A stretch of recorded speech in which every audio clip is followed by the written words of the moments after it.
Hey everyone, I'm Vanessa. Welcome back to my YouTube channel. It's been a while since I updated you on my chronic urticaria journey, and I'm currently having a flare-up / an allergic reaction to a new moisturizer that I tried out about 2 days ago. I wanted to take some time to update you because one of the most popular questions that I get is, do you still have flare-ups? Are you quote-unquote cured? The answer is yes. I still have very, very sensitive skin, and there are a vast array of products like beauty products, hair products, and different foods that still give me flare-ups today. And this is a prime example of a situation that I have a surprise flare-up.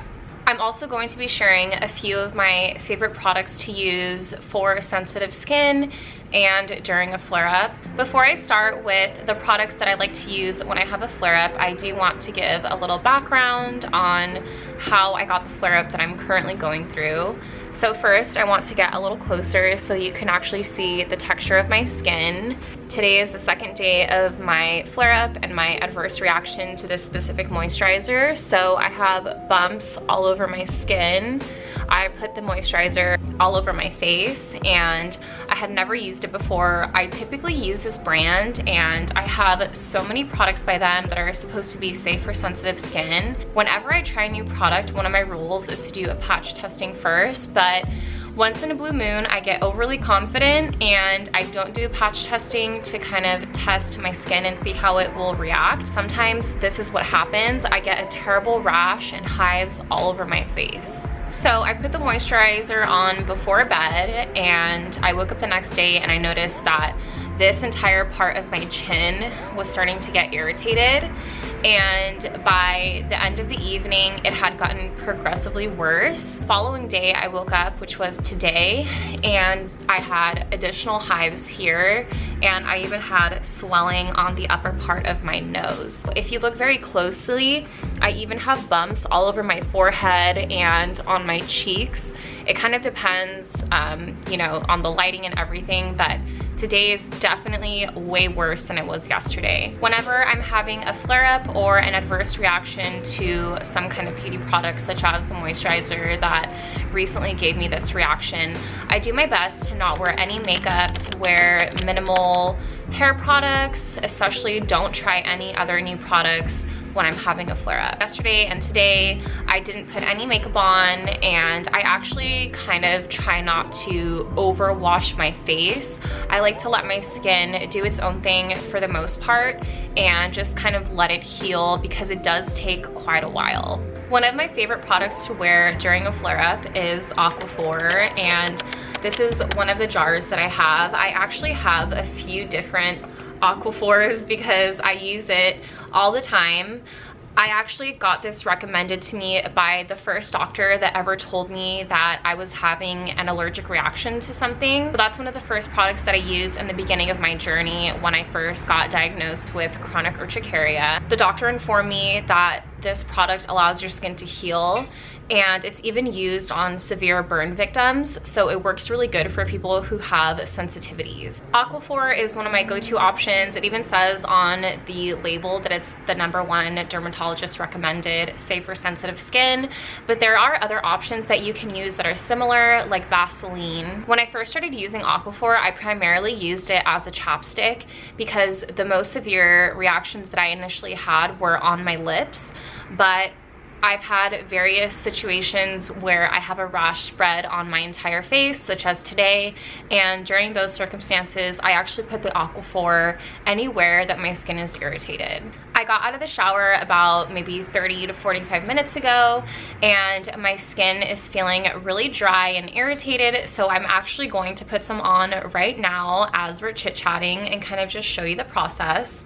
So this is the first one that I had for maybe like the first year and a half of my chronic urticaria journey, and later on I ended up buying a bigger jar of this one because I had misplaced this little bottle and I didn't find it for a couple weeks. It actually lasts a really long time regardless of, you know, the style that you get it in, whether it's in a jar like this or a bottle like this. And I got this recently and I just use this as a chapstick. It's easier to carry this size around in my purse, and I'm sure to never put my finger in it. I just kind of dab the outside. That way it can stay clean longer and I'm not constantly putting germs in it. Once there's less product in it, I will likely have to make sure I wash my hands and be sure that it's clean before putting my finger in, or you can even use a Q-tip to apply it to your lips. You always want to use clean fingers whenever applying it to your skin, especially if it's already inflamed. When I'm having a flare-up, I stay away from beauty products. I do my best to not really wash my face. I use this Aquaphor maybe once to twice a day. Once in the morning.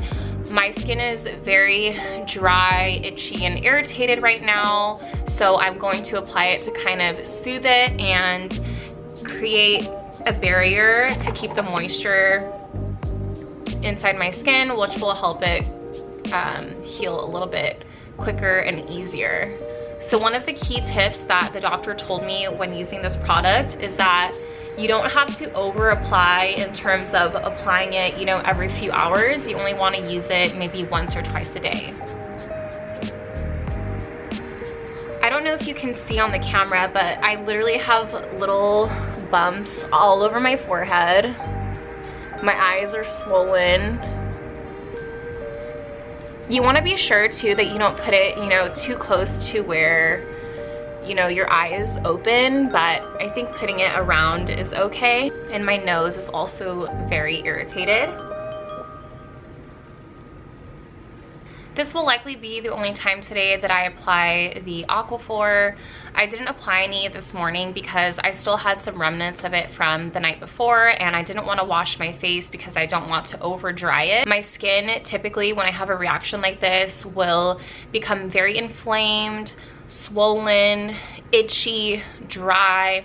So I do my best to just kind of leave it alone, let it do its thing, and use the Aquaphor for moisture when needed. So after a few days of being inflamed, sometimes my skin will even peel and kind of shed all of the damaged layer. I'm hoping this time around it only takes a couple days because I hate this feeling. I hate the way I look. I hate the way I feel. It's very uncomfortable. We're currently having a heat wave in San Francisco, and the air quality is also very bad because of the fires. So what I've been having to do is put ice packs on it kind of throughout the day and at night to keep the heat of my skin low. For today's video, I primarily wanted to show you that I still have adverse reactions. I've learned my triggers throughout the years, but I've done my best to stay away from them, which is how I avoid reactions like this. But they do happen from time to time, which is why I have to be really careful with things that I consume and things that I put on my face or use in my hair, because sometimes hair products even give me a terrible rash. So if you're having chronic urticaria, chronic hives, if you have very sensitive skin, I do recommend to do patch testing. I'm not a doctor, as you all know, so try them at your own discretion. Be sure to do patch testing and do your own research before trying anything new out. But these are simply things that have been working for me. Aside from that, thank you for watching today, and I'm sending you all a lot of love and healing light. I know that so many of us are searching for answers, so I want to continuously share my journey and little tidbits of advice that I think could work well for you too. This is an ongoing series on my YouTube channel, so be sure to stay tuned or continue asking me questions so that I can get ideas for future videos. If you found this video useful, be sure to give it a thumbs up and hit the bell notification so you can be notified when more videos are live. Aside from that, I'll talk to you later. Bye.